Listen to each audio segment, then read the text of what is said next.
Saludos, bendiciones, un gusto compartir con ustedes. La pregunta es, ¿le enseñaron a usted a su iglesia a hacer sacrificios espirituales a Dios?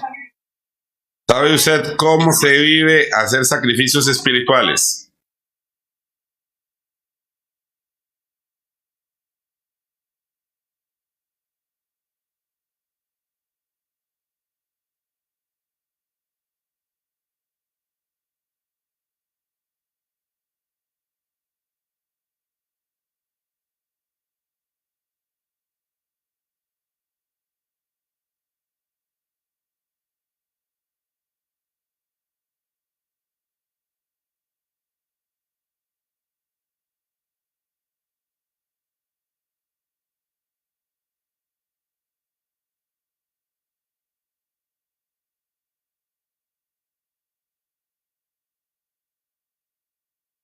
Saludos, saludos, bendiciones, un gusto compartir con ustedes. Hoy vamos a hablar si a los hermanos en la fe les han enseñado a hacer sacrificios espirituales.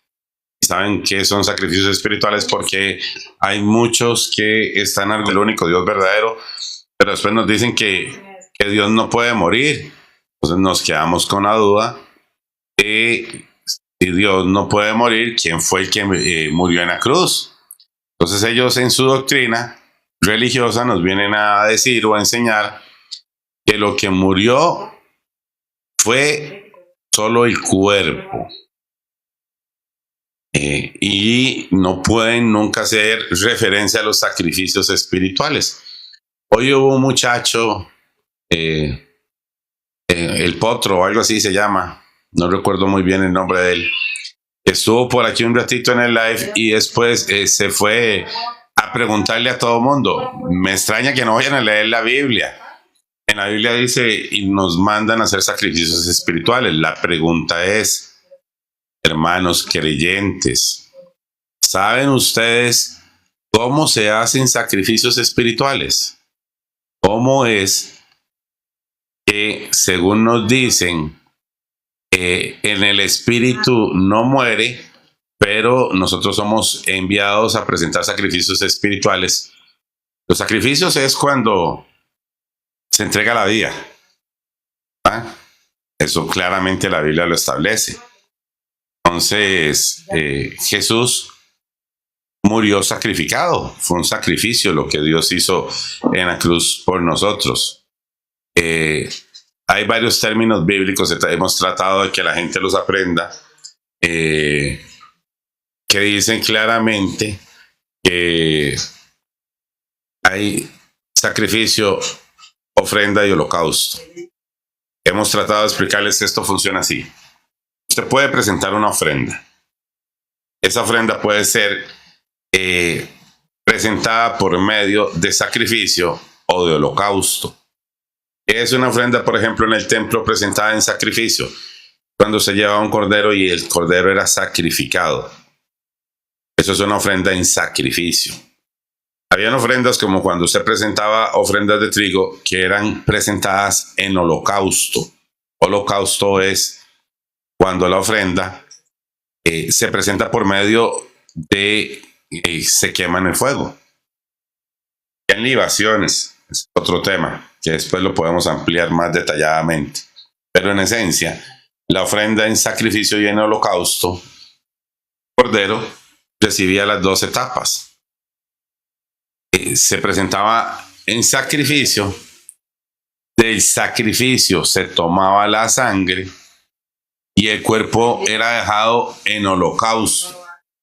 Es un tema muy interesante. Voy a ver si les puedo poner una imagen del templo. Entonces ustedes tienen el concepto del templo bien claro. El templo tenía varias etapas. Estaba el patio, donde habían dos muebles. Estaba el lugar santo, donde había la mesa y el arca. Y estaba el lugar santísimo, donde estaba el altar del incienso y el arca del pacto, que se llama asiento de la reconciliación. Todo eso estaba dentro del templo. Dentro de los límites del templo se consideraba, el patio era parte del templo y las otras partes. Cuando el sacrificio del cordero se presentaba, el cordero era, su cuerpo era dejado en el patio y su sangre era ingresada al lugar santísimo. Y estaba sucediendo una doble presentación. Lo que estaba sucediendo en el patio por medio del cuerpo, aquí estaba el cuerpo y la sangre lo estaba representando todo en el lugar santísimo. Me preocupa mucho porque nos hemos topado con muchos hermanos que, si bien es cierto, nos comentan que tienen mucho tiempo de ser creyentes. Ellos tienen algunas preguntas como si cuando Jesús murió el trono o el cielo quedó vacío, y algún tipo de preguntas de ese tipo, como que la muerte es que Jesús desapareció por 3 días, y confunden muchos de los temas que se hablan en la escritura por falta de una lectura y de por lo menos, o mínimo, usar de parámetro lo que está establecido en la Biblia. Es normal, es muy normal, no se sientan mal por esto, que si usted no conoce el orden del sacrificio que está en la Biblia y no conoce el orden del templo, para usted sea problemático entender cómo sucedió el sacrificio de Cristo porque no tiene la referencia bíblica correcta. Y entonces argumenta cosas hay uno en estar imaginándoselas.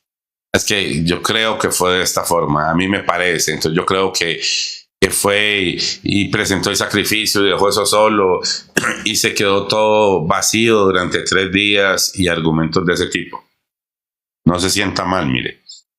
Cuando uno no ha detallado los temas bíblicos, tiende a cometer ese tipo de errores. Pero esas cosas se solucionan cuando ya uno lee la escritura. Ya cuando uno lee la escritura y entiende lo que la escritura está diciendo, ya sale de esas dudas, ya no vuelve a haber dudas en nuestra mente, ni argumentos en nuestro pensamiento, porque ahora estamos formados con un entendimiento bíblico completo en Jesús.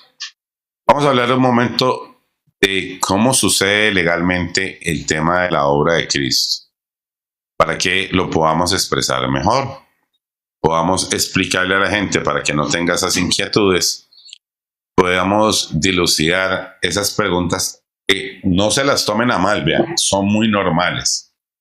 Y uno mismo, ustedes lo van a ver ahorita, ustedes, mira, yo mismo, en algún momento cuando no había leído correctamente los textos bíblicos, y no había indagado en la escritura de forma profunda, llegué a tener esas inquietudes.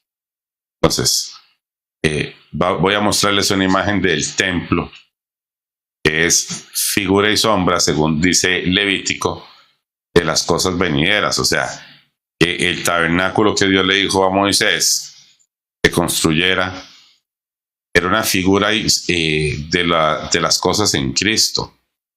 Según esa figura que nosotros vemos ahí, entendemos cómo sucede el tema de la presentación del sacrificio. Ya les voy a poner la imagen, permítanme un segundo, para que con la imagen lo podamos ver ya más en detalle. Es un diagrama del templo. Eso usted lo consigue en cualquier lugar en internet. Usted mismo busca en internet y va a encontrar este diagrama del templo. Esta es la distribución del templo. Esta distribución del templo, vamos a acomodarlo así, para que usted lo entienda. Lo voy a poner de arriba para abajo. El templo, en la parte alta que está viendo usted ahí, este cuadrito que ve, es el arca del pacto. El arca del pacto se llama. El arca del pacto está aquí arriba. Después está el altar del incienso.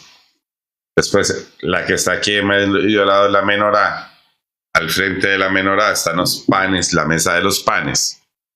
Y más abajo está el lavacro del agua. Espérese para hacer un mejor recorte de la imagen. Permítame un segundo. Vamos a disminuirla un poquito para poderla ver mejor. Ok, ahí ya se ve un poquito más pequeño. y más abajo está el altar que usted ve así en la parte más baja. Es el altar de fuego, del sacrificio. Las ofrendas se tramitaban en el altar donde estaba el fuego como un holocausto y se prendía fuego a la ofrenda, parte que tenía que ser consumida en holocausto, y el resto se tenía que presentar arriba, donde ustedes están ahí viendo, en el arca. En el momento que Jesús está haciendo el sacrificio, esto tiene que cumplirse, porque esto es figura y sombra de lo que está establecido. Entonces, ¿qué pasaba? El sumo sacerdote estaba abajo, vamos a decirlo así para que usted entienda la imagen, abajo donde se hizo el sacrificio, y él subía con la sangre adentro del velo. Entonces, eso no se podía presentar otro día, ni eso se podía dejar para 3 días después, ni es que él lo dejaba ahí guardado y se iba para la casa y pasaban 3 días y 3 noches, y al tercer día después él venía a presentarlo. No, el sacrificio se presentaba en el momento. En el tiempo de que Dios establece eso al pueblo de Egipto allá, no habían refrigeradoras para guardar la refri en la sangre que se mantuviera, ni habían envases para tener guardada la sangre 3 días. Si la sangre era dejada ahí, la sangre se iba a secar, no podía ser rociada y esparcida como la Biblia mandaba. Entonces eso, por ley, en los textos bíblicos, y hasta por cumplimiento y sentido común en aquel momento, cuando uno piensa y conmemora lo que sucedió, se da cuenta que eso sucedía en el mismo momento. Mucha gente se confunde cuando Jesús resucita y él dice: subo a mi Padre, porque ellos creyeron que el sacrificio se podía presentar 3 días después. No. Ahí están sucediendo varios eventos. ¿Qué sucedía ahí? El sumo sacerdote, en el momento en que presentaba el sacrificio, ponía el cuerpo sobre el altar como holocausto, ¿verdad? Y tomaba en su mano la sangre, entraba, subía, ingresaba hasta adentro, hasta el lugar santísimo, más allá del velo, allá hasta la profundidad en lo alto, como quien dice cuando sube y lo llena todo, allá. Entonces el sumo sacerdote subía y lo llenaba todo de sangre. Ya él entraba y rociaba la sangre sobre el propiciatorio, al lado derecho, al frente, sobre el asiento. ¿Cuándo sucedía eso? En el momento del sacrificio. Entonces, cuando nosotros entendemos esto, nosotros vamos a entender lo que está sucediendo con Jesús. Después, el cuerpo está puesto en el altar y durante varios tiempos estaba disponible para que ellos tomaran del cuerpo y se hicieran partícipes de las ofrendas que se hacían del cuerpo. Pero ya la sangre había sido presentada. Entonces, Jesús, cumpliendo todos estos detalles, la obra que él hizo, él no puede presentar el sacrificio 3 días después. ¿Por qué? Porque ya no sería acepto. El sacrificio de Cristo se presenta en el momento que se hace. Entonces, para los hermanitos que creen, el templo, que el trono o la presencia de Dios queda 3 días desocupado sin que nadie esté en el trono, no. De hecho, en el momento en que el cordero es sacrificado, es puesto sobre el asiento de reconciliación, que es el arca misma es un asiento. Y eso es inmediatamente en el momento que se presenta el sacrificio. Entonces, cuando se presenta el sacrificio, el cordero toma el lugar que le corresponde, todo se comienza a ordenar. Pero el cuerpo del cordero sigue estando en el lugar donde se hacen los holocaustos. Hay un tema muy interesante cuando nosotros somos detallistas, o sea, yo se lo recomiendo, un creyente debe ser muy detallista con la Biblia, debe prestarle mucha atención a lo que la Biblia está diciendo para no hacerse falsas imágenes y poder entender lo que la Biblia dice. La Biblia nos dice el sumo sacerdote toma en su mano derecha, la sangre, ingresa en el templo y la presenta sobre el altar. Entonces, legalmente, el sumo sacerdote está en la diestra, el cordero está a diestra del sumo sacerdote. No es que yo lo pueda inventar, no es que yo me lo diga porque me da la gana, no. En Levítico está establecido literalmente. Le dice, vea, quiero que hagan esto. Quiero que venga el sumo sacerdote, tome la sangre en su mano derecha, entre y la coloque en el altar. Más adelante, en Hebreos capítulo 9, especialmente, se nos explica que Cristo es el sumo sacerdote que presenta su propia sangre. Para que esto sucediese, tuvo que haber estado en su propia diestra para que fuese un cumplimiento legal completo. ¿Cuál es el problema de las doctrinas? Mucha gente le dieron la Biblia y le dijeron, vea, comienza a leer de los evangelios para adelante, comienza a leer del evangelio de Juan. Obviamente, cuando usted va leyendo el evangelio de Juan y va leyendo las cosas que suceden, como usted no tiene una lectura completa del texto bíblico, usted comienza a tratar de hacer, imaginar y responder las preguntas que vienen del evangelio de Juan por su propia iniciativa, con su propia creatividad. Y lo que ha pasado en las doctrinas es que nos hemos topado muchachos muy creativos en su entendimiento que comienzan a luchar para poder explicar los versos. Por ejemplo, cuando usted lee Juan 17:5, él tiene que estar a la diestra, se sobreentiende una persona que ha leído la escritura que se está diciendo la diestra que el cordero toma con relación al sumo sacerdote y con relación al trono. Dicho esto, cuando Jesús está en la cruz, aunque a nosotros nos han dicho que Cristo cumplió el sacrificio del cordero, realmente no solo se llama sacrificio, se llama sacrificio, ofrenda y holocausto. Por eso en algún texto dice, sacrificio, ofrenda y holocausto no quisiste, mas me preparaste cuerpo. La profecía hace referencia a los tres aspectos. Entonces, holocausto, cuando el cuerpo está en el altar. Sacrificio, cuando el cordero es degollado por el sumo sacerdote. Y ofrendas, cuando la sangre del cordero es llevado al lugar santísimo. Algunos hermanitos que pareciera que conocen Biblia o tratan de hacer de su buena voluntad enseñanzas para que otras personas aprendan de la Biblia, dicen que el cuerpo era la ofrenda. Y no, eso está mal expresado. La ofrenda era la sangre y el cuerpo era el holocausto, porque se estaba dando un cumplimiento de varios aspectos al mismo tiempo. Entonces, claro que eso confunde mucho a la gente porque se dice, mira, es que lo que se requería era un cuerpo como ofrenda. No, eso no es cierto. El cuerpo iba a cumplir el holocausto. La sangre es la ofrenda. Y el cordero pleno es el que es sacrificado. Ahora, la Biblia dice que en la sangre está la vida. La vida se toma en ese mismo momento y se presenta en el lugar del asiento. Y sale la vida del cuerpo, se presenta el cuerpo que hay aquí. La gente tiene miedo en hablar cuando se dice que Dios murió en la cruz porque no saben ni siquiera cuál es el proceso del sacrificio del cordero ni qué representa la muerte. El mismo temor y miedo que le tienen las personas a la muerte los hace hacer doctrinas y decir que Jesús, que Dios murió en la cruz y que Dios murió en el Espíritu.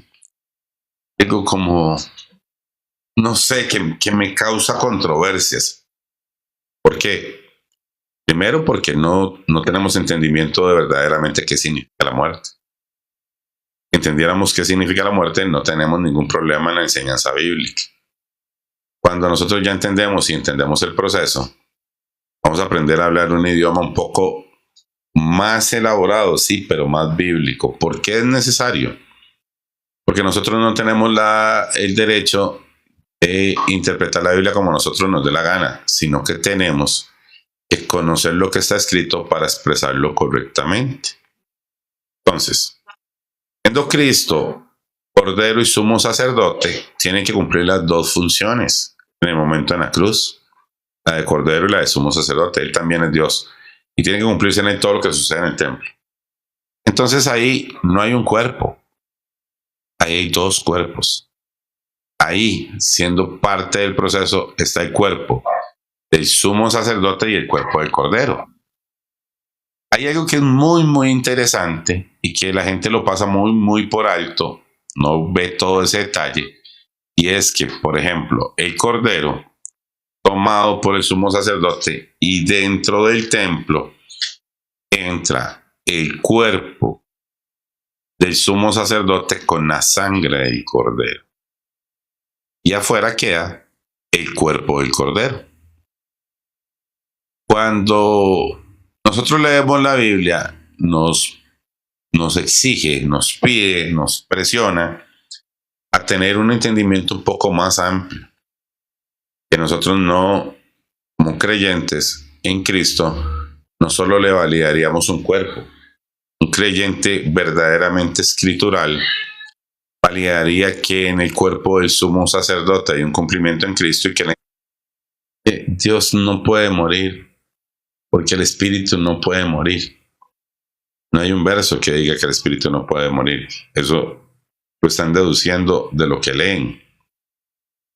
Pero la Biblia sí dice que hay cuerpos que se presentan como sacrificios vivos, que hay cuerpos que quedan en el altar del holocausto.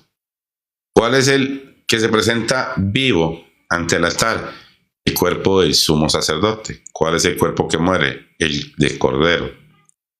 Cuando uno trata de conversar con algunos amigos que pueden entender alguna parte de la Biblia, tal vez han entendido que Jesús es Dios. Hay algunas denominaciones que le dicen a sus miembros que con entender que Jesús es Dios y que Dios se llama Jesús, tienen el máximo de enseñanza y doctrina y entendimiento bíblico. No, el entendimiento bíblico en Jesús es muy amplio. Algo que se ejercita, que se tiene que ir aprendiendo.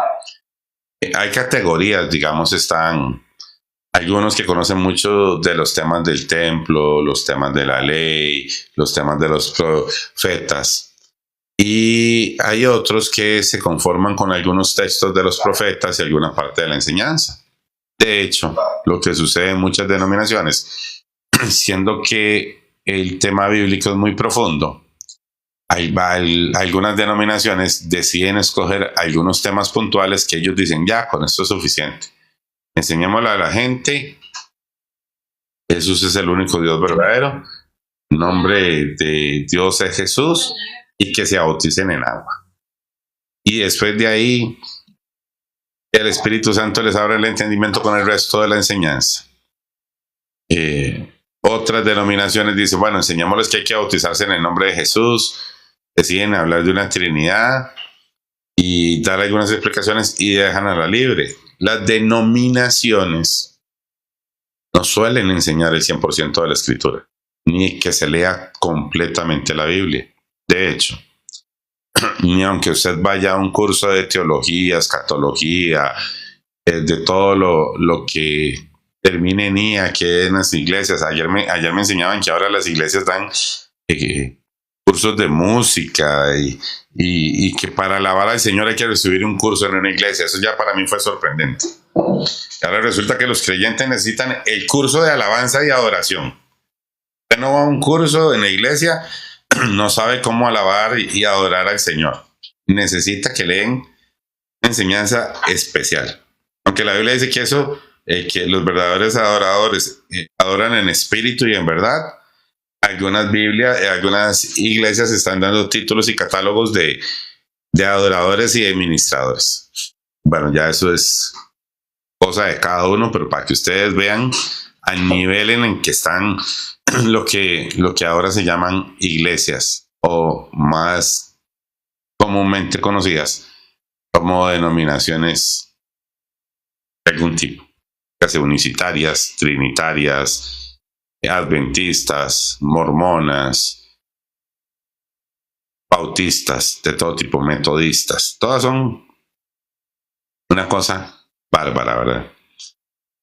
Pero no enseñan en totalidad de la Biblia. Para que usted tenga un entendimiento de Cristo, o entendimiento de Jesús va a estar fundamentado en qué momento se dieron los eventos, cómo se dieron, cuál es el fundamento legal, cuál está en la ley. Entonces, para que usted tenga un conocimiento de Cristo, usted tiene que leer toda la escritura. Toda la escritura. Y cuando se lee toda la escritura, sabe qué es lo que está sucediendo. Por ejemplo, aquí Coro dice, lo de Jesús no es un bautismo, es baño sacerdotal para hacer el ritual de la expiación. No, es un poco más detallado. Mire, lo de Jesús es el lavamiento sacerdotal para el inicio de su ministerio.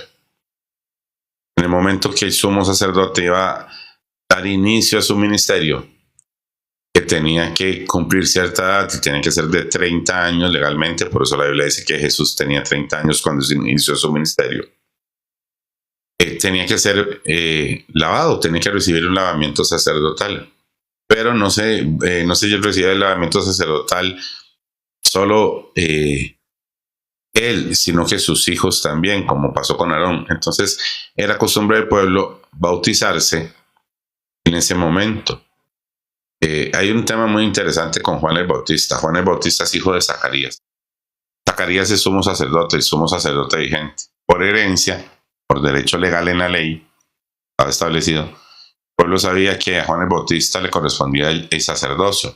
Por eso, Juan el Bautista inicia 6 meses antes y él le hace el lavamiento sacerdotal a Jesús y mengua sacerdocio. En Juan se le pone fin al sacerdocio levítico para que inicie el sacerdocio de Cristo, pero ya esos son estudios muy profundos. Se requiere conocer la ley y conocer más temas para poder hablar de Juan el Bautista. De hecho, el ministerio de Juan el Bautista es uno de los ministerios que más estructurados está en la ley. Las cosas que él dice, las cosas que él hace tienen un fundamento legal muy, muy amplio, porque el Señor decidió escoger a Juan el Bautista como una señal para cumplimiento de la justicia en Cristo Jesús. Jesús hace la justicia en nosotros, pero Juan hace señales de la justicia en Jesús, y es muy interesante porque nos amplía mucho el entendimiento. Pero volviendo al tema, había toda una serie de detalles que están establecidos en la ley. Entonces, cuando la gente no entiende los detalles de lo que está establecido, no lo ve. Por ejemplo, ¿cómo sabemos qué es lo que dice Robert? Que Zacarías es sumo sacerdote. Porque cuando usted lee el escritor de Hebreos en el capítulo 9, él te dice que en el lugar santísimo, donde está el incienso, solo entra el sumo sacerdote una vez al año. Y Zacarías le tocó a él entrar a presentar el incienso. Eso solo lo hace el sumo sacerdote. El ángel que se le aparece es el querubín que está al lado derecha del altar del incienso, arriba, a la pura parte del arca, y habla con él. Por eso todo el pueblo estaba ahí atrás. Todo el pueblo estaba esperando. Cuando se le da el mensaje a Zacarías, el nacimiento de Juan, y él sale al servicio, sale de su servicio y va a su casa, y Juan el Bautista, él engendra a Juan el Bautista en Elizabeth, y el nacimiento de Juan el Bautista, hay un orden muy interesante de la cantidad de tiempo que hay de distancia entre el ministerio de Juan el Bautista y el de Jesús, porque es la edad que cada uno tiene para iniciar. De hecho, Jesús inicia su ministerio en una fiesta de tabernáculos, pero 6 meses antes, en una Pascua, Juan inició su ministerio. ¿Por qué sabemos que el ministerio de Juan y de Jesús tienen 6 meses de diferencia, que Juan solo ministró durante 6 meses? Porque Juan es levita, y el levita tenía que iniciar el servicio de su ministerio a los 30 años. Entonces Juan, como levita, inició a los 30 años, durante 6 meses, hasta que Jesús cumplió los 30 años, porque Juan era 6 meses mayor que Jesús. como Jesús inicia su ministerio en una fiesta de tabernáculos y dura 3 años y medio hasta una fiesta de Pascua que muere, sabemos que el ministerio de Juan el Bautista fue específicamente entre Pascua y tabernáculos. Y eso nos da el momento exacto de cuando Zacarías estaba en el templo por el nacimiento de Juan según el orden con Elizabeth. Y ahí hay detalles muy, muy, muy interesantes. De cuándo fue que Juan, desde que Zacarías entró, porque él era del orden de Abdías. Pero eso son historias o temas que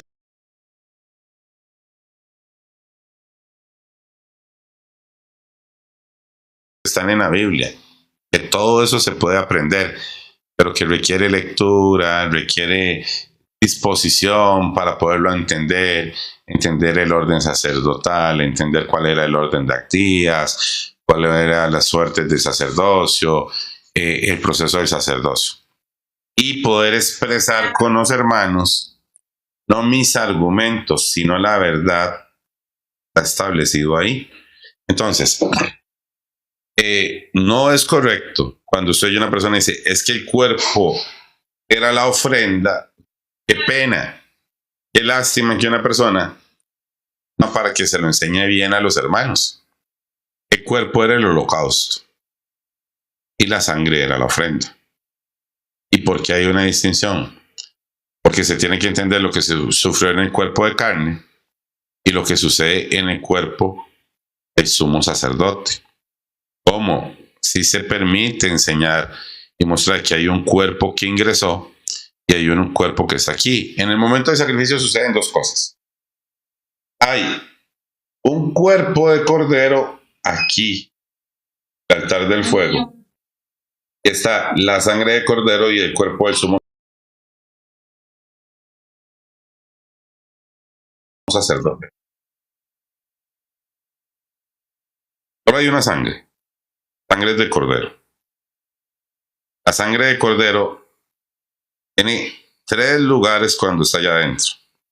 Pone sobre el asiento, a un costado y al frente. También está aquí en este altar. Porque al cordero no era que se le toda la sangre, no, se tomaba la sangre, se llevaba arriba y quedaba aquí. Entonces tengo cordero y sangre, y tengo sangre y cuerpo del sumo sacerdote. Ya la sangre aquí tiene una posición en la diestra del sumo sacerdote. Entonces, claro, es normal que a veces la gente se confunda con estos temas cuando no lo sabe trazar. Y entonces ellos dicen, no, el cordero está en el altar, pero ¿de qué me está hablando? No, la sangre de cordero estaba en la diestra del sumo sacerdote. El único que colocaba y acercaba el cordero al trono o al lugar del asiento era el sumo sacerdote. Son funciones que todas se cumplen en Jesús.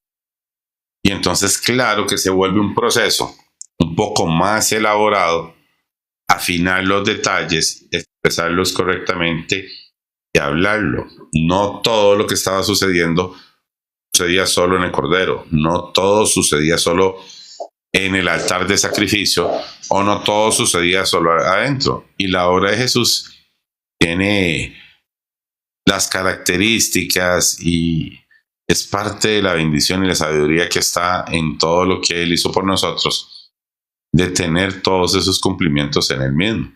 Ahora, la Biblia presenta, por eso habla de cuerpos vivos y también de cuerpos presentados en el holocausto. Por eso habla de la sangre cuando entra, por eso habla de lo que sucede por el espíritu y de lo que sucede por la carne. Y la Biblia sí es muy clara en el tema, la Biblia es completamente clara. El problema es que cuando una persona tiene una pregunta de un versículo y quieres que le conteste, quieren una respuesta en un minuto de un tema que bíblicamente es una enseñanza mucho más ordenada de lo que mucha gente ha entendido hasta el momento, se vuelve complicado responder en un minuto una explicación como esta. De hecho, yo creo que nos podríamos llevar semanas completas estudiando este tema para tener una precisión adecuada sobre estos puntos. Y para la gente podría ser muy incomprensible. A mí me ha pasado, por ejemplo, cuando la gente me dice y habla de la diestra, yo le digo, sí, es que el sumo sacerdote tiene en su mano la sangre del cordero. Suena sencillo, pero a veces la gente no sabe ni de qué le estoy hablando. No sabe que le estoy hablando del sacrificio que estaba establecido antiguamente, que era sombra, que el sacerdocio era una sombra de Cristo y que ahora en Cristo hay un pleno cumplimiento. Entonces, eso se mezcla con que me topo gente que durante años le han dicho que la obra de Jesús no está relacionada con la ley.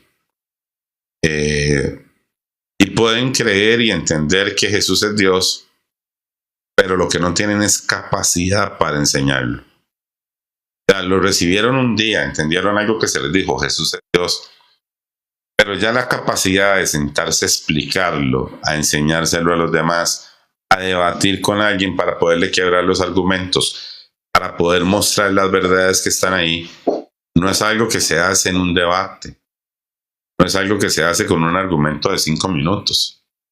De hecho, en los debates hay que tener sabiduría y entendimiento de poder llevar la conversación de forma tal que la gente vaya aprendiendo cosas nuevas cuando salga de esas discusiones, no que se vaya con más dudas.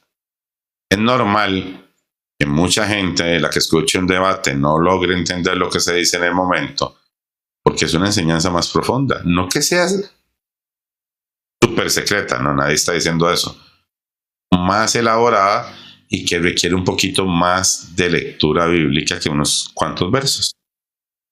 Dicho esto, en la Biblia la muerte no está relacionada solo con el cuerpo.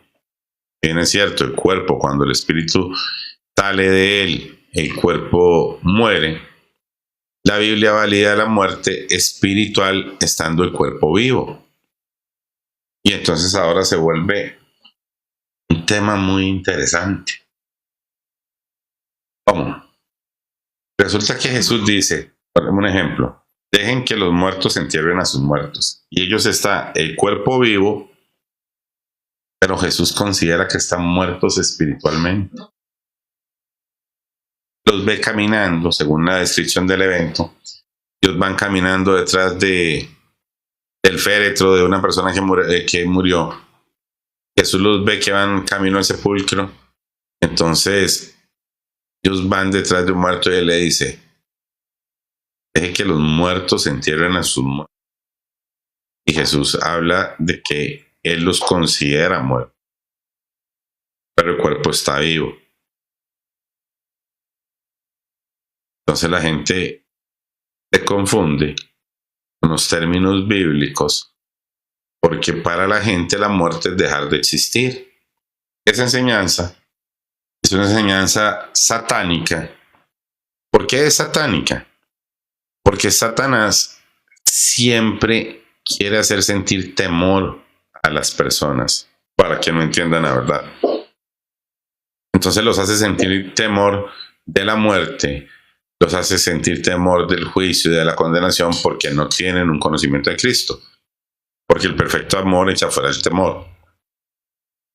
Y Satanás no quiere que la gente llegue a entender el tema de la muerte, porque entender la muerte y entender el sacrificio de Cristo es honrar a Cristo y permitir que se abra el entendimiento a más personas. Entonces hay personas que, aunque no lo saben, ellos se suben con sesgos religiosos, con temores en sus vidas, con vacíos de enseñanza, a hablar cosas que no comprenden. Y le dicen a los demás no lo que dice la Biblia, sino lo que sus propios temores dicen. Dios no puede dejar de existir, como el cielo se quedó solo 3 días. Dios es eterno, no es cierto que Dios vino ni que Dios murió.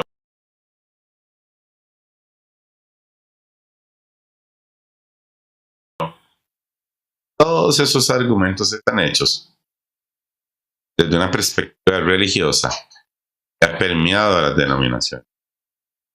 Que lo dicen personas, Edgar, que no han estudiado la escritura. Nosotros tuvimos, por ejemplo, y yo traté de expresarlo, tuve un debate con teología avanzada para tratar de hablarles de que en la Biblia hay muerte primera y muerte segunda. Apocalipsis capítulo 20 habla de la muerte segunda. Y explicábamos que la muerte primera son diferentes estados de muerte: muerte espiritual, muerte en el cuerpo, muerte en delitos y pecados, que la Biblia cita, que no están refiriendo a un dejar de existir. De hecho, la destrucción completa creo que solo se da en la muerte segunda. Que por cierto, la Biblia dice que el único que condena la muerte segunda es Jesucristo en el trono blanco. ¿Cuál fue la muerte que venció? Jesús venció todo. Venció la muerte en el espíritu, la muerte en el cuerpo. Tan es así que hay promesas que algunos no van a conocer la muerte porque Jesús ya la venció y que sus cuerpos van a ser transformados cuando Él venga. Entonces unos van a pasar de vida a vida eterna. De vida a vida eterna. Otros van a pasar de muerte a resurrección. Es el mismo cumplimiento en la cruz. Porque en la cruz están todas esas señales que son un poco más profundas de explicar y requieren una enseñanza más profunda. Entonces hay vida hacia vida eterna. Hay de muerte a resurrección. Hay muerte en la carne. Hay muerte al pecado. Está la muerte de la muerte. O sea, el término es muy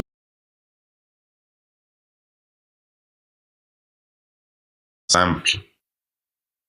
Dios habla en Oseas 13, verso 14, dice que Él es la muerte de la muerte. Pues vea, Jesús en la cruz trajo la muerte al pecado. Pero la muerte al pecado no está limitada solo a la carne. Aunque el pecado está sujeto a la carne en la Biblia es un término muy amplio. Porque las personas que están condenadas, aunque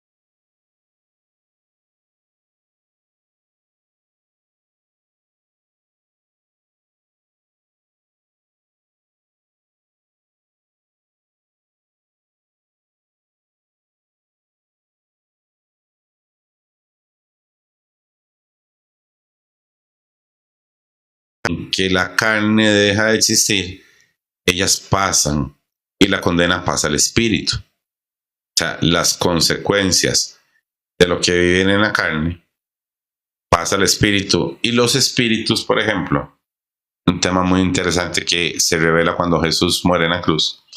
Hay algunos espíritus encarcelados. Entonces, cuando una persona viene y fallece y su cuerpo vuelve al polvo, el espíritu vive la consecuencia de la condenación de lo que sucedió. Entonces, la muerte no es solo el resultado de una condición en la carne, sino que termina siendo una condenación que encarcela al espíritu. Y hay un tema muy interesante. Hay espíritus encarcelados que no habían vuelto a Dios en ese momento. Aunque si bien es cierto el texto dice que el espíritu vuelve a Dios que lo dio, eso no sucede inmediatamente porque la Biblia nos estaba mostrando una condición de pecado que estaba surgiendo efecto en varias condiciones. Cuando Jesús viene y Él muere, en Él no hay pecado. Y la muerte vino sobre Él. ¿Por qué la muerte no lo puede retener? Porque no hay pecado en Él.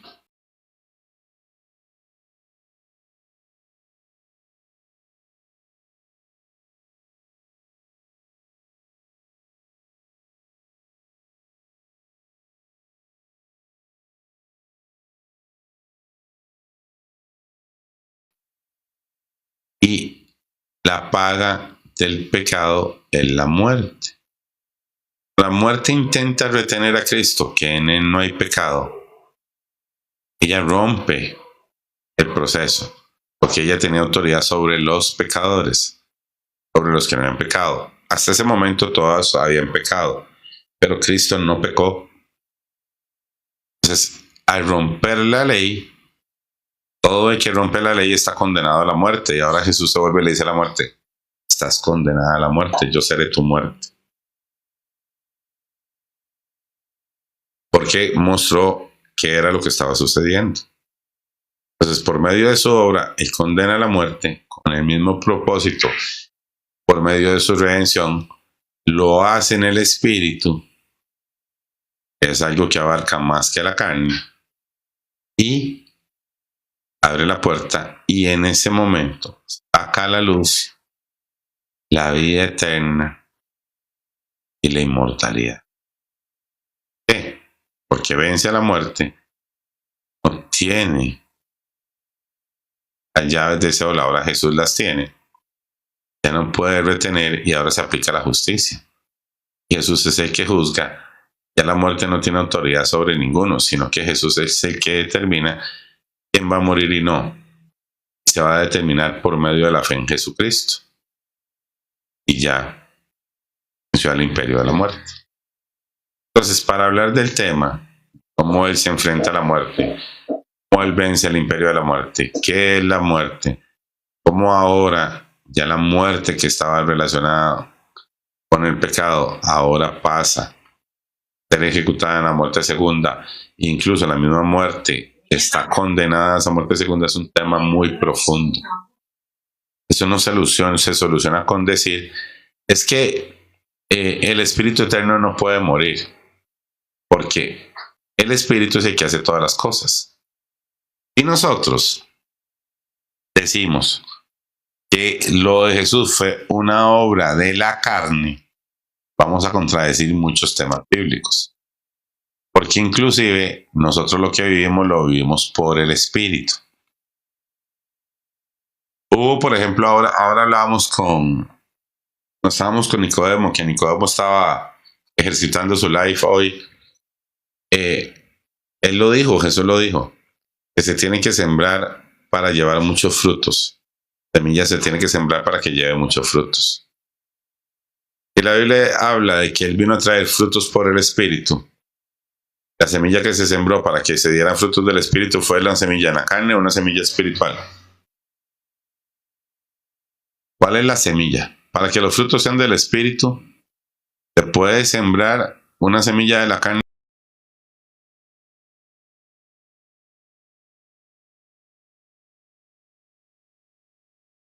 para dar frutos del Espíritu. Que si nosotros decimos que la semilla para que nacieran los frutos del Espíritu fue una semilla, pero la semilla tiene que caer dentro de la tierra para dar muchos frutos. Ahora yo les pregunto, les voy a hacer unas preguntas técnicas. Tenemos a Jesús en la cruz. El cuerpo del Cordero queda en ese punto. ¿Qué fue lo que entró dentro de la tierra?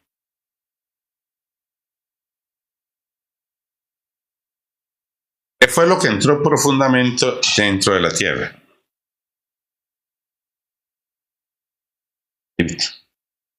Dice que en espíritu Él fue y predicó a los que estaban cancelados y Él descendió a las profundidades. En la Biblia no hay ningún adorno. Digamos que aquí está el cielo, tierra y debajo de la tierra. Cielo, tierra y debajo de la tierra.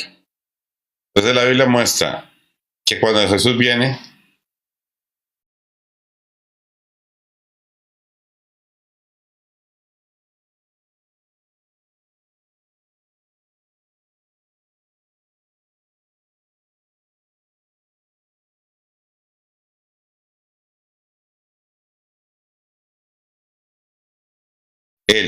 la sangre es presentada en el cielo por medio del cuerpo.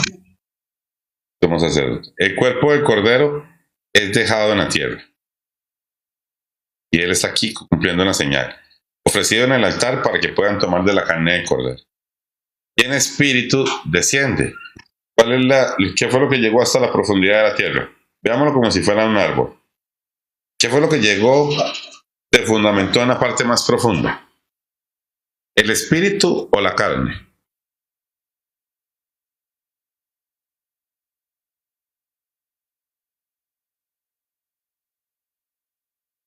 Tu espíritu, ¿verdad?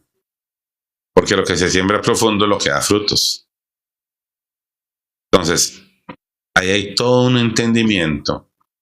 Muchas veces no es tan fácil explicarlo en un versículo. Hay que leer muchos versos y hay que entender muchos detalles para llevar un orden.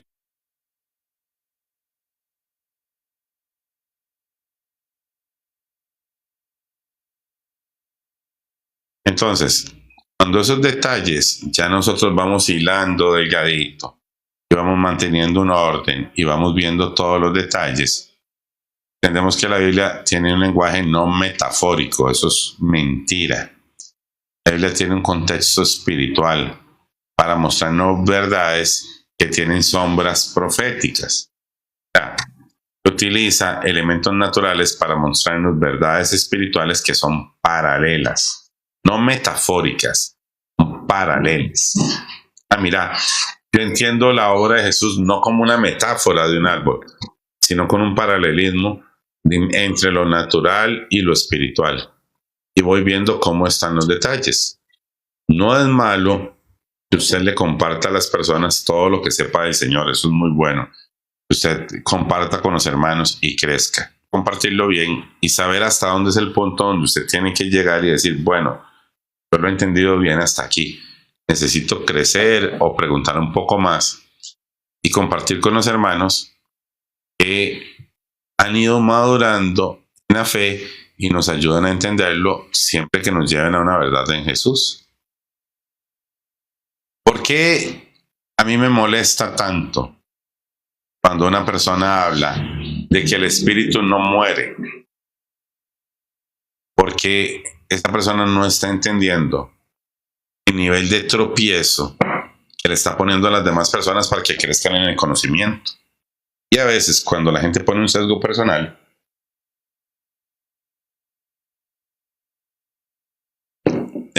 daña el entendimiento y el crecimiento de otras personas. Nosotros ahora tenemos una carga. Han venido denominaciones e iglesias que durante años han dicho que el espíritu no puede morir. Y dicen por ahí, dijo alguien con bastante sabiduría, que cuando una mentira se repite muchas veces, se termina creyendo como una verdad. Es, por ejemplo, lo que hizo la Trinidad. Son tres, son tres, son tres, son tres, son tres, son tres, son tres. Y la gente escuchó, son tres, son tres, son tres. Y después dice, yo toda mi vida he creído que son tres. No, usted no ha creído toda su vida que son tres. Pero lo único que usted escuchó alguna vez y se lo repitieron muchas veces. Es lo mismo que pasa con un chiquito cuando dice, tú no puedes, no puedes, no vas a triunfar en la vida, no puedes, no puedes, no puedes, nunca vas a triunfar, no puedes, no puedes, no puedes, creyendo que no puede, que no va a triunfar, pero eso no es una verdad. Eso fue una programación mental, eso no fue una verdad. El espíritu, es imposible que el espíritu muera. Lo dice usted, eso no lo dice la Biblia. Cuando yo leo la Biblia no dice eso. Entonces, vamos a ver, nosotros mismos, cuando estamos en Cristo, somos parte de un cuerpo, estamos en un cuerpo de muerte y estamos en un cuerpo espiritual.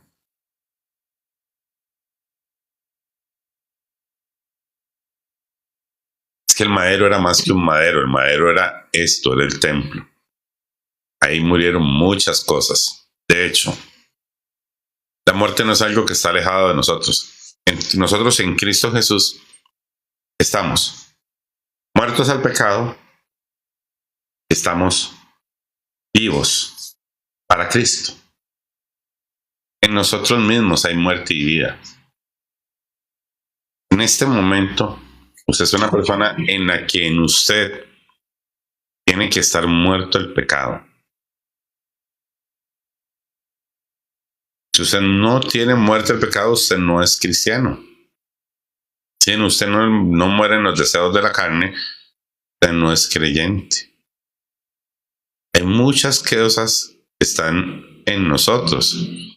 Ustedes me dicen que en ustedes solo hay vida, es mentira. Ustedes nunca les han predicado bien de Cristo. En este momento en ustedes hay muerte. Lo que ustedes no entienden fue lo que sucedió en la obra de Cristo porque no se los han predicado. Ahí hay vida y hay muerte. Y hay todo un orden. La muerte y la vida no están relacionados con el cuerpo. Está relacionado con el pecado. Y no todos los pecados son corporales. Ustedes tienen el mal concepto que los pecados son efectos corporales. No han entendido la Biblia. Por ejemplo, Dios en el capítulo 3 de Jeremías les habla de adulterio espiritual. ¿Cómo? Usted me dice, los pecados solo son en la carne. Dios condena al pueblo de Israel por adulterio espiritual.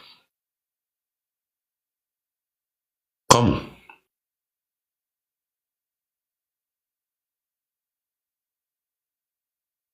¿Cómo se condena el adulterio espiritual? El adulterio espiritual se condena en la carne. Punto yo.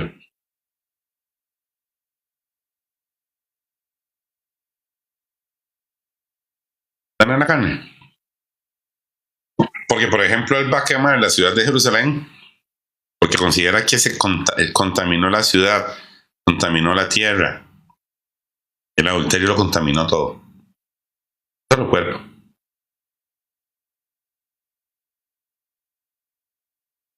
Entonces, Jesús venció en la cruz los deseos de la carne o venció todo el pecado.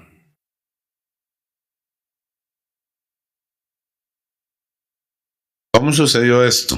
La pregunta aquí es, vea, hay preguntas, cuando uno va a un debate tiene que estar preparado. Hay preguntas que ahorita, a nivel de lo que se discute en TikTok, hay gente que no está preparada para contestarlas. Yo vengo y le digo, o sea, dígame cómo se vence el adulterio espiritual. Y relacióneme el adulterio espiritual con la carne. No lo va a poder hacer. Y yo le digo a usted, si Jesús tiene que morir como marido y no tuvo hijos en la carne, Jesús era un marido según la carne. Jesús es un marido según la carne. Tuvo hijos por descendencia de carne.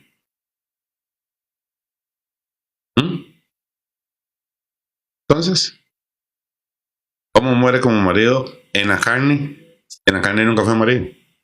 O Jesús trasladó todo, el ser marido lo trasladó a la carne y entonces en la carne condenó el pecado y Jesús era en la carne, el cuerpo de carne era el marido que murió.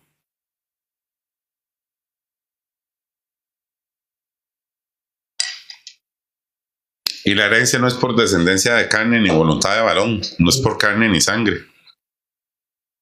¿Cómo murió el heredero para darnos la herencia y la Biblia no lo valía en la carne?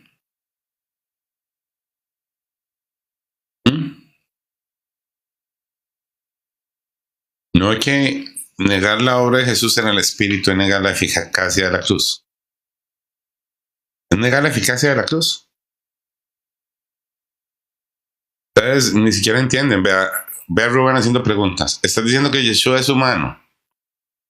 No entiende ni siquiera los términos. Hombre, espíritu, cuerpo. Término cuerpo en la Biblia hay cuerpos espirituales, cuerpos celestiales, cuerpos terrenales. Completamente, o sea, dice, pero en verdad estoy hablando con un creyente que dice que es parte de la iglesia, el cuerpo de Cristo, y valía el cuerpo, y para él un cuerpo es humano y carne. Después de eso, ya cuando por lo menos usted les expande la mente, bueno, ya por lo menos ya no son chiquitos hablando del cuerpo, listo. Ahora el término hombre. El término hombre solo se asigna naturalmente, se los he dicho 1000 veces. 1000 veces.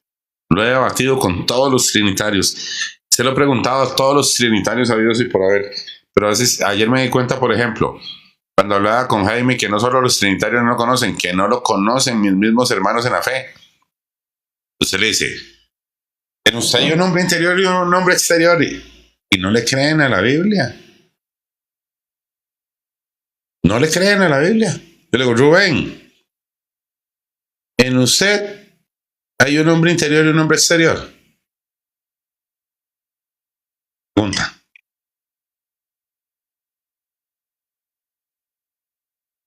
Pregunta para Rubén. Rubén, sí, ahora te pregunto. El hombre exterior que es según la carne, ¿es el que va a ser renovado y va a ser resucitado? ¿O es el hombre interior que es según el Espíritu?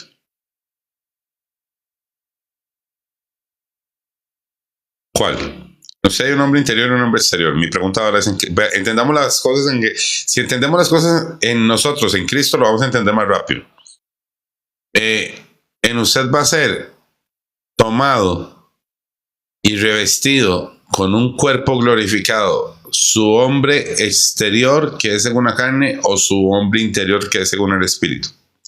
¿Cuál va a ser revestido de gloria?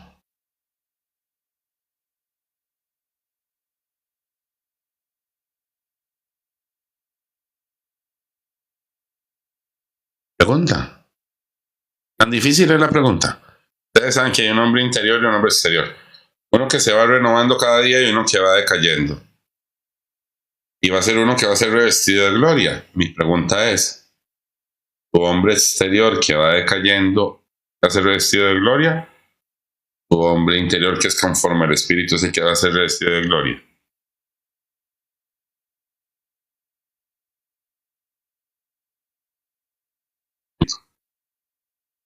Ese es el que va a resucitar, no el hombre de la carne.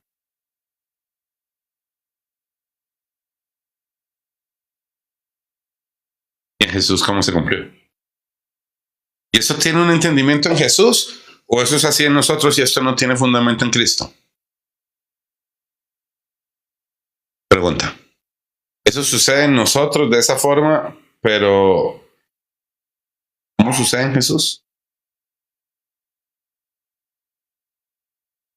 No, es que no voy a definir lo que es el espíritu porque no contestaste. Cuando no me contestan una pregunta, yo no sigo con la discusión con una persona porque yo ya sé que la persona siempre va a seguir argumentando y el que argumenta va a seguir con todos los argumentos. Les puedes dar 1000 respuestas si no quieren. Y por eso Jesús lo profetizó a través de Daniel cuando el Espíritu de Cristo estaba en Daniel. Dijo, los entendidos entenderán. Usted mismo dice ahorita, espérate. Párame la música ahí un momento. Un hombre interior y un hombre exterior. Uno que decae y uno que se va renovando. Uno que va a ser revestido de gloria. Yo le pregunto a la gente que su hombre interior, que vive según la voluntad de la carne, es el que va a ser revestido de gloria. Yo sé lo que estoy diciendo, yo sé que es contrario a la Biblia. Si yo le digo a la gente, el hombre interior que vive conforme al Espíritu es el que va a tener un cuerpo transformado, renovado de gloria, y ese es el que va a ser tomado y llevado al cielo, pues yo sí sé lo que está diciendo la Biblia. Que no lo quiero validar porque me quiebra toda la doctrina es otra cosa. Pero eso no se me ocurrió a mí primero, eso ya se dijo en la Biblia. Yo simplemente estoy hablando con ustedes de lo que dice en la Biblia, pero ese es el problema. Que no les gusta hablar la Biblia, les gusta hablar filosofía. Muchas veces yo le dije, no se vayan a meter a los live, no vayan a tragar filosofía porque ahí no les están hablando de Cristo. No vayan a perder toda la tienda. Explíquenme en griego. ¿Dónde está el gramatólogo griego que me explique el revestimiento de gloria conforme al hombre interior o al hombre exterior? ¿Dónde está? ¿Dónde está la sabiduría de los sabios? ¿Dónde está? Eso usted nunca lo va a escuchar en un live trinitario. Usted no se lo va a escuchar. Usted no se lo va a escuchar en ningún live de eso. Nunca, jamás. Usted se queda así, dice, ¿qué está diciendo?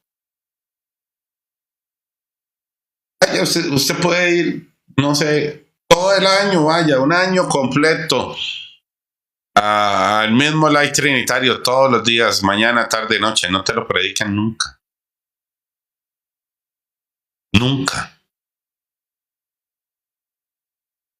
Y usted entiende lo que yo le estoy diciendo. Y no solo lo entiende, usted sabe que es una verdad que está en la Biblia. Y yo se la puedo enseñar completa, se la puedo mostrar, le puedo hacer las preguntas y usted lo va a reconocer. Entonces no diga que no entiende, no ponga su doctrina, no ponga sus argumentos por encima de lo que estamos hablando. Relájese, sí, que no me voy a soltar, voy a soltar las doctrinas que tengo y voy a abrirme al entendimiento bíblico y voy a hablar las verdades que están en la escritura en mi propia vida. No es porque, vea, a ustedes les preocupa que John Félix les dé una respuesta.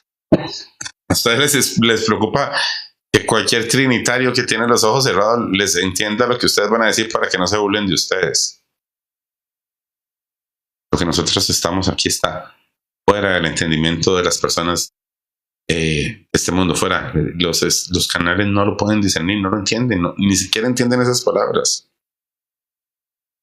Estamos hablando sabiduría para los que han alcanzado madurez, que tienen ejercitados los sentidos espirituales. Usted sabe, entre las palabras que yo estoy diciendo, yo estoy hablando de un término que es mucho más profundo, pero que se puede leer en un libro, puede escuchar en un live. Te está diciendo, sí, yo sí entiendo, yo sí discierno, yo sé lo que me están hablando del hombre interior, yo sé lo que es ese hombre interior, yo sé lo que es luchar con la carne, yo sé lo que es hacer morir los deseos de la carne y que el hombre del espíritu es el que me fortalece todos los días y que yo lo alimento y que le doy de comer y que aprendo a escuchar y a ver, no con estos ojos, porque usted viene y ve algo que pasa y usted lo ve, con lo espiritual usted más allá. Escucha más allá, escucha la profundidad de las palabras. Yo ya conversaba con una persona que estábamos pactando un debate y yo escuchaba la profundidad, yo buscaba los textos bíblicos, yo buscaba las palabras del Espíritu, lo que la persona me estaba hablando, y yo le estaba hablando al Espíritu de él. Yo no estaba hablando a la persona, yo no estaba hablando a sus oídos, yo le estaba hablando a su espíritu. Yo quería que su espíritu se quebrantara. Y él estaba hablando naturalmente. No era ni una conversación, no estábamos ni en el mismo nivel. Y yo le estaba hablando duro a su espíritu.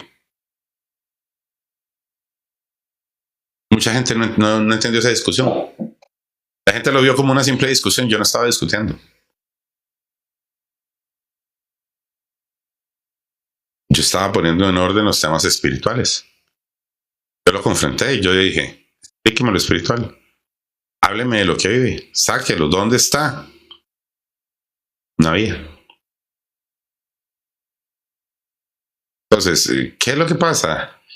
Hagan en el juego de la lógica trinitaria no está dentro de la sabiduría de Dios. La sabiduría de Dios es otra cosa.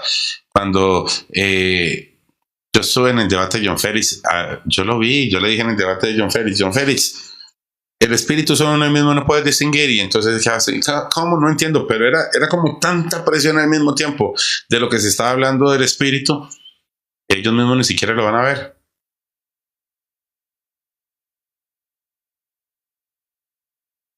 Es una amplitud del entendimiento. Entonces, ¿por qué?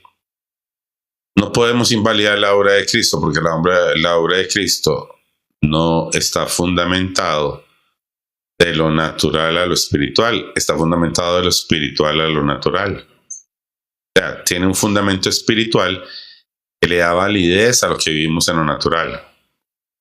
Y esa orden de lo que está establecido de la muerte en el espíritu es la que fundamenta que podamos morir en la carne. Cuando usted por el espíritu hace morir los deseos de la carne.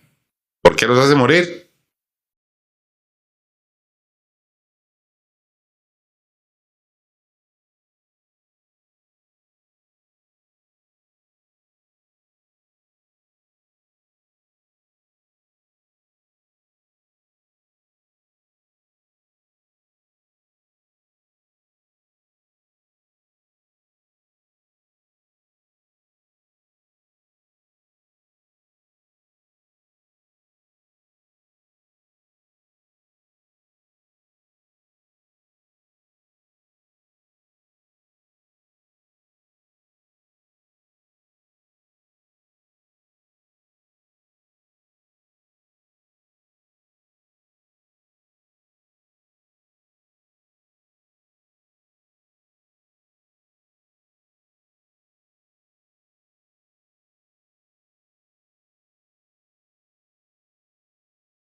por el espíritu de morir la carne.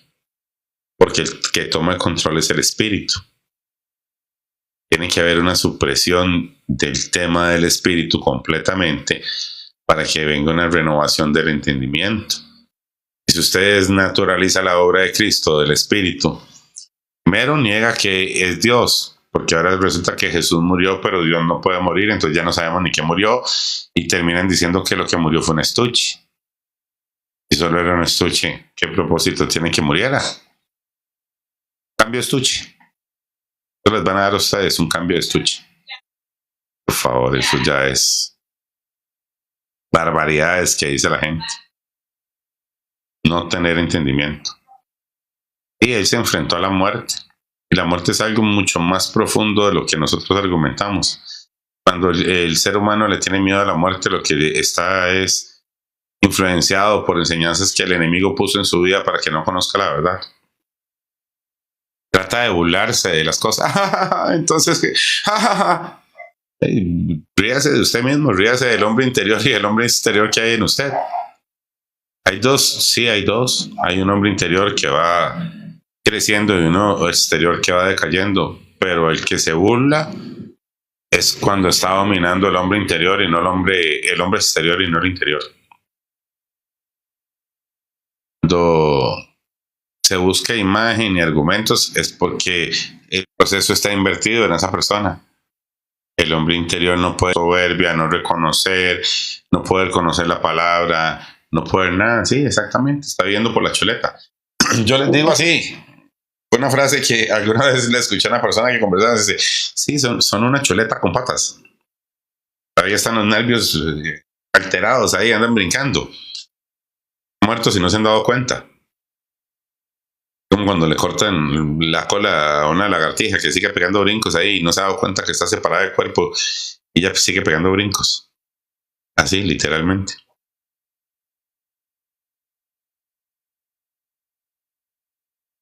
Entonces, hay que saber lo que se le muestra a las personas.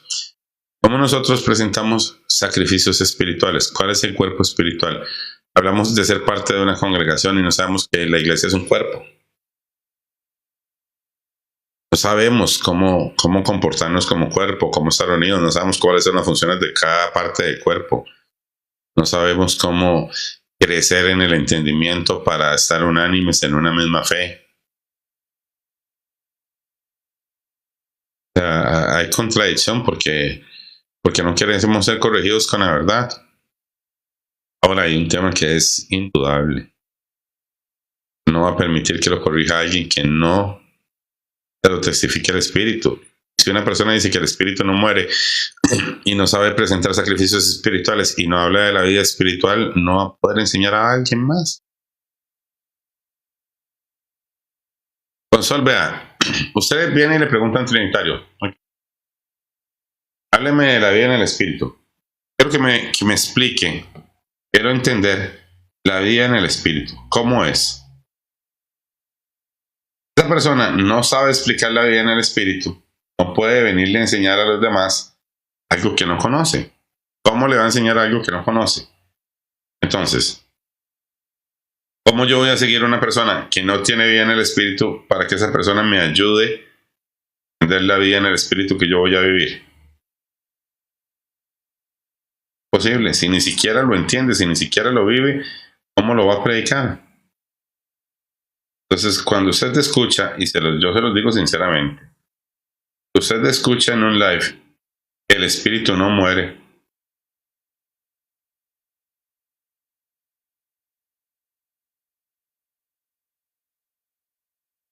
usted ahí está determinado a no entender el espíritu y a vivir una vida en la carne por mucho tiempo. Y usted los ve, están sumergidos en sus deseos de la carne.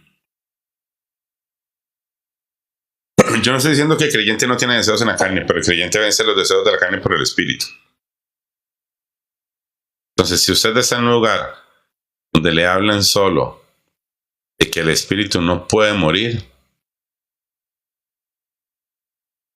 no le van a enseñar a presentar sacrificios espirituales. Vea, Seamos sinceros. Usted no puede morir a la carne.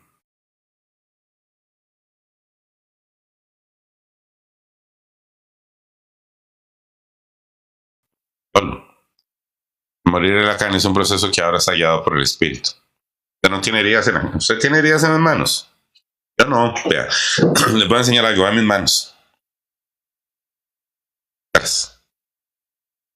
No están perforadas. Vea mi costado. No está perforado.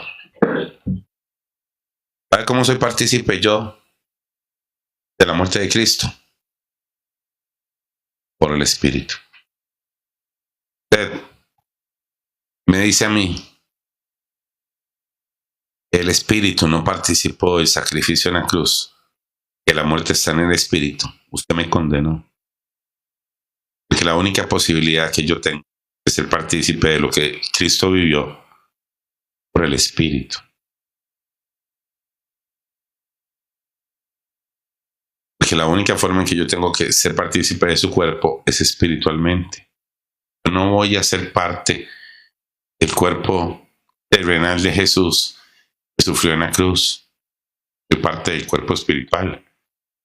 Yo vivo por el Espíritu y soy guiado por el Espíritu. Por eso es que no voy a aceptar nunca que una persona me venga a enseñar a mí que el Espíritu no es parte de la obra. No. Yo acepto eso, automáticamente tengo que contradecir lo que he vivido, tengo que contradecir lo que predico y tengo que contradecir lo que está establecido en mi vida.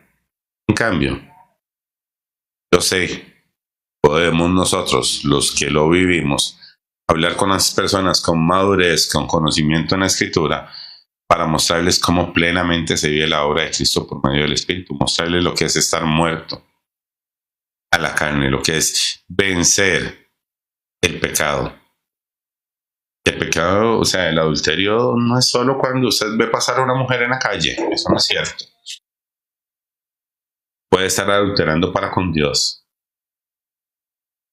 Usted puede estar cometiendo muchos pecados en el contexto espiritual que van a traer una condenación en su vida, que usted necesita tener una vida íntegra en el Espíritu, que esa vida íntegra en el Espíritu va a fundamentar lo que usted ahora vive en la carne.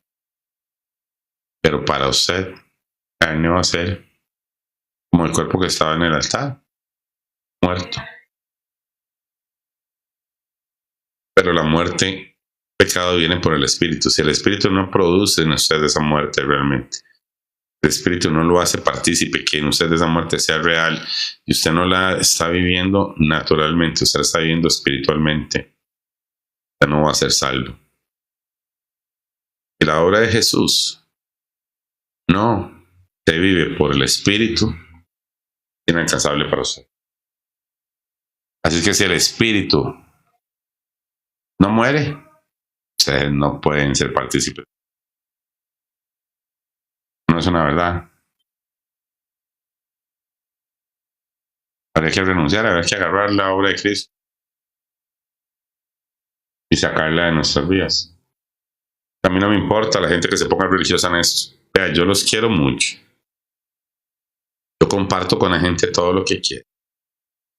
Pero si el compartir con una persona tengo que negar la Biblia y la obra de Cristo, quiero apartarme de esa persona, quiero apartarme de la verdad que vivo en Jesús. Yo nunca me voy a apartar de la verdad bíblica por agradar a nadie. Sí se los digo. Inclusive eso es que a mí me tengan que decir hereje, si quieren me dicen hereje, voy a negar lo que vivo por el Espíritu, no que yo entiendo la importancia de la vida en el Espíritu, se los he dicho 1000 veces. Los creyentes ya no nos vivimos según la carne, vivimos según el Espíritu. Nuestra relación es diferente.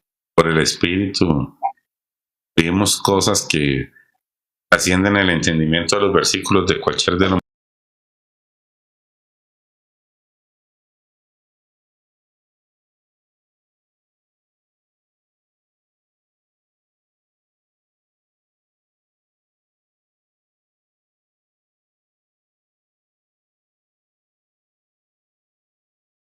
dominación.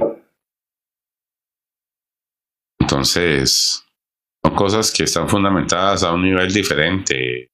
No se pueden hablar, digamos, en un detalle así como la gente lo dice: lo que no muere no se vivifica. O sea, si yo no muero, no puedo ser vivificado. No muero antes. Es lo mismo, es lo primero que somos desde la muerte de Jesús en la cruz por el bautismo. Entonces, el participar de la muerte de Jesús es el agua. No hay un cumplimiento pleno por medio del Espíritu. O sea, yo soy partícipe de esa muerte.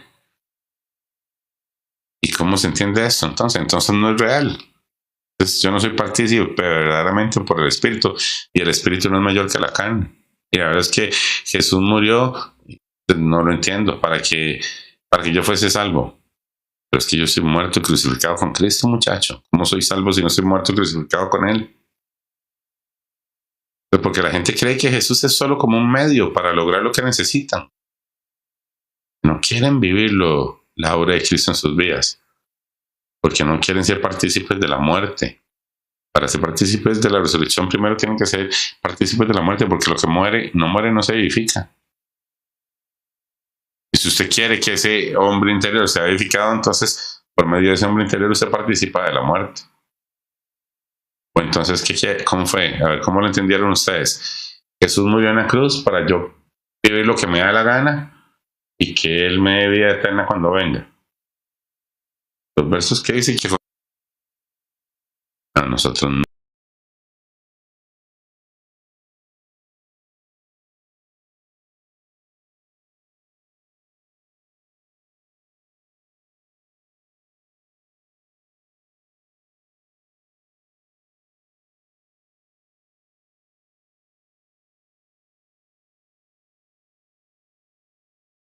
no somos así. Nosotros somos los crucificados con Cristo.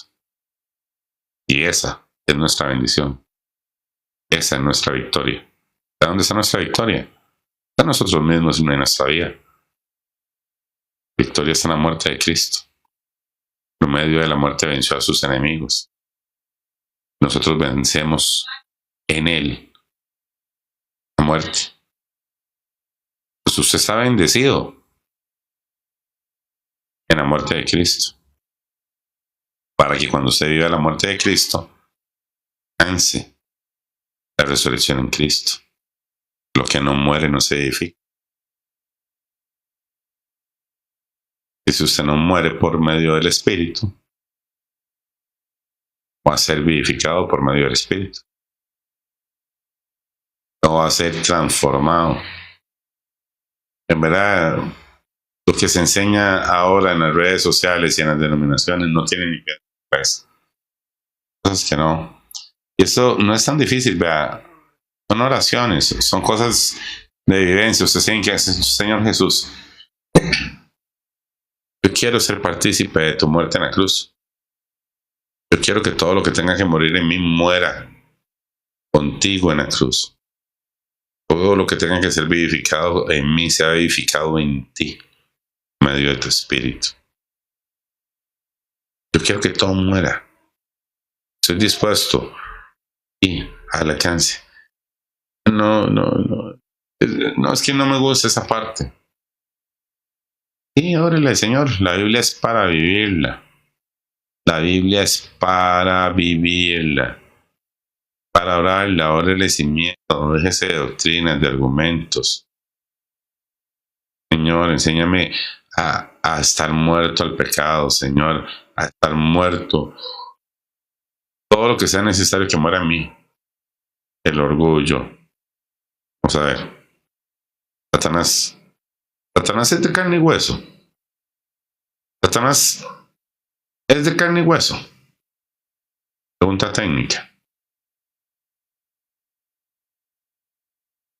Y en él hay pecado de orgullo y altivez y soberbia. ¿Ah?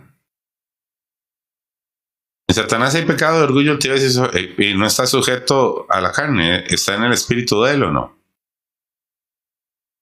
Inmundo.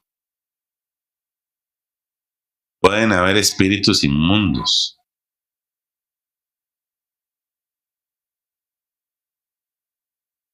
Entonces, el espíritu no tiene que ser limpiado. El espíritu no tiene que ser renovado. Tiene que nacer de nuevo por el agua del espíritu, porque lo que había antes tiene que morir o no. El nuevo nacimiento no viene después de que muera. Que nacen por el espíritu. Ah, mira, se nace por el espíritu, pero no se muere por el espíritu. Tienen que nacer de nuevo. Y hay un nacimiento de nuevo por el espíritu, pero no tienen que morir en el espíritu. Eso no, ¿verdad? Solo se nace. Solo se nace por el espíritu, pero no se muere. Eso no, eso es media Biblia. Yo creo que si nosotros hiciéramos ahorita una encuesta y le quitamos los versos que la gente quiere negar, estamos como con 4 versículos de Juan de Biblia para debatir y hablar en TikTok. Se nace de nuevo por el espíritu, pero el espíritu no muere, pero sí nace. Nuevo nacimiento, una nueva criatura. Cosas viejas son pasadas, todas son hechas nuevas, pero aquello no muere.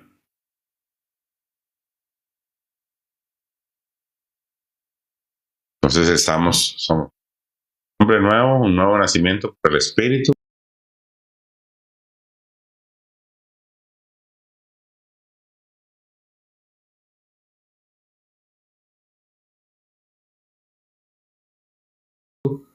Un espíritu viejo, ciego y contaminado.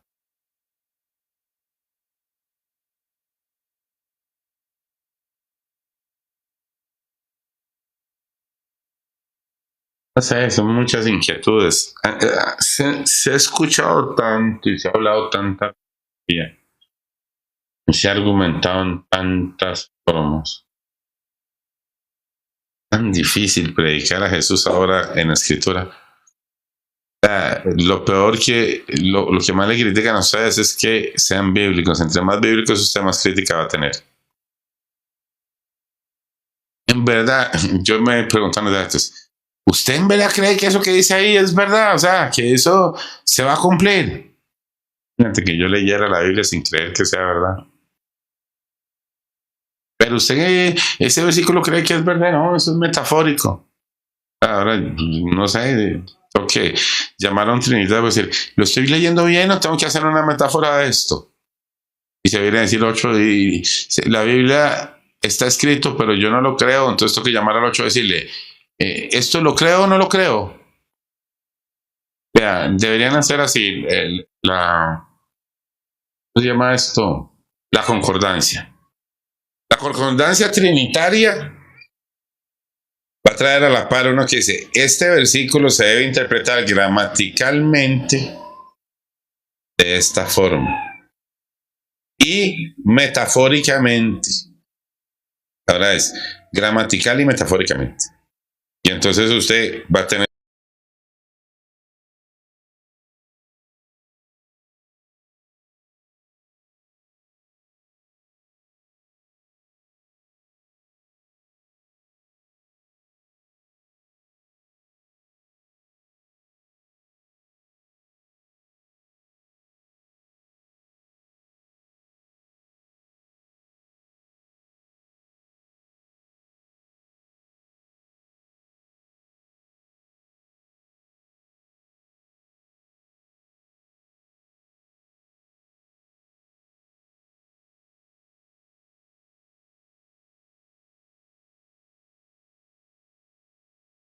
en su versión de Biblia trinitaria, el margen del versículo, interpretación gramatical y metafórica. Pero, para que usted, eso está abajo, está bien hecho, tiene que irle a decir a algunos de la universidad que le pongan a la par, este versículo está escrito así, pero no se debe creer así. Este otro versículo está escrito así, pero no se debe creer así. Entonces ya a usted le va a quedar más fácil. Usted lee el versículo, ¿verdad? Primero le da la interpretación gramatical.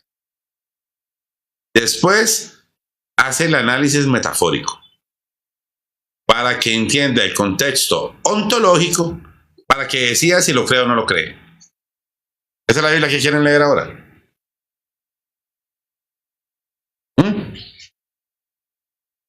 Entonces, usted gramaticalmente va y le pregunta a Ángel García y a John Fels, gramaticalmente. Pues se va donde Diller y le pregunta para que se lo explique metafóricamente. Tal vez le pueda dar un aporte ontológico. Y cuando ya usted tiene toda esa respuesta, se va para donde Jaime y le pregunta si ese versículo se cree como está escrito o no. Cuando usted pasa por esos 3 lives en un día, con un versículo bíblico, usted se marca ahí. Ontológicamente, gramaticalmente, tengo que entenderlo así. Pero al final decidí no creerlo como está escrito. Y pasa al siguiente versículo. Y usted va a tener una base doctrinal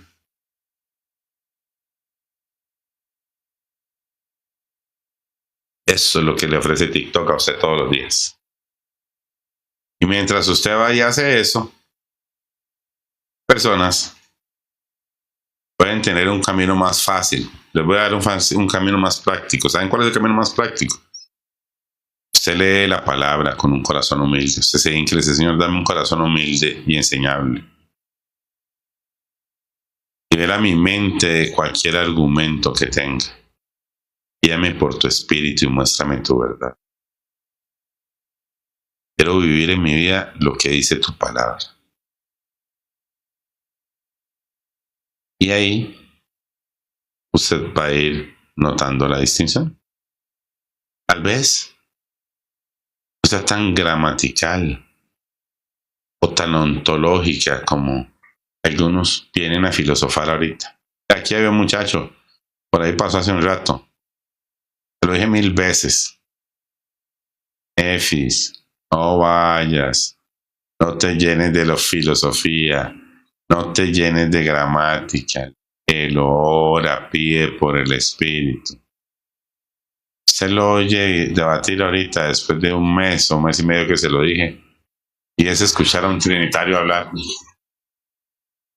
Literalmente es escuchar a un trinitario hablar con filosofía pura. Pero a veces la gente no quiere escuchar y no quiere vivir y compartir lo que se dice. Pero ¿qué podemos hacer si no lo creen como una verdad y no lo quieren vivir? Y es normal. Y si usted va y se contamina todo el día y todo el día pasa escuchando filosofías, es como un veneno, se va a echar raíz. Es como que, no sé, como trabajar con un gas venenoso sin máscara. Se le van a dañar los pulmones aunque no quiera. Va a tener problemas. Preguntas, ¿todavía tienen dudas? ¿Cómo se vive en el espíritu? Yo les podría decir 1000 cosas, pero tienen que orarlo y pedirlo. Pedírselo al Señor. Señor, quiero vivir conforme a tu espíritu. La Biblia dice que sea un Señor, un espíritu que es con él. Señor, quiero ser un espíritu contigo. Quiero que sea tu espíritu guiándome. Quiero escuchar tu voz. Quiero sentir tu presencia. Quiero hablar las palabras que tú pongas en mi boca. Y cuando usted lo viva, no hay palabras para enseñarlo. Eso sobrepasa el entendimiento de todos. Usted lo va a saber. Lo va a distinguir como nunca. Lo va a hablar de una forma tan clara que cuando usted se lo comporta a las personas que lo pueden entender, usted mismo se va a dar cuenta quiénes son las personas que entienden lo que usted vive y quién no.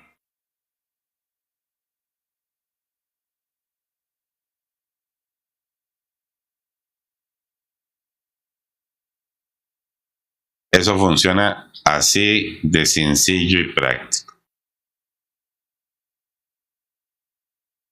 Tenemos que, nunca vamos a ser mayores que Él. Él es el que merece toda la gloria, toda la honra, todo el poder. Y lo que nosotros anhelamos es conocer y entender y que se nos abra el entendimiento de lo que vivimos en Él. Alcanzar una plenitud y una madurez de conocimiento de Cristo en nuestra vida. Hablar con los hermanos verdad. A veces, se los he dicho últimamente, no es cuánto dura el live o cuando se argumente, es tanto se compartió de Cristo. ¿Qué tanto se comparte de Él? tanto entienden? Entender y conocer más de Cristo en nuestras vidas es el propósito todos los días de la enseñanza y el conocimiento. Hoy están relajados, los voy a dejar que descansen y ahora más tarde los voy a visitar en algún live que hagan.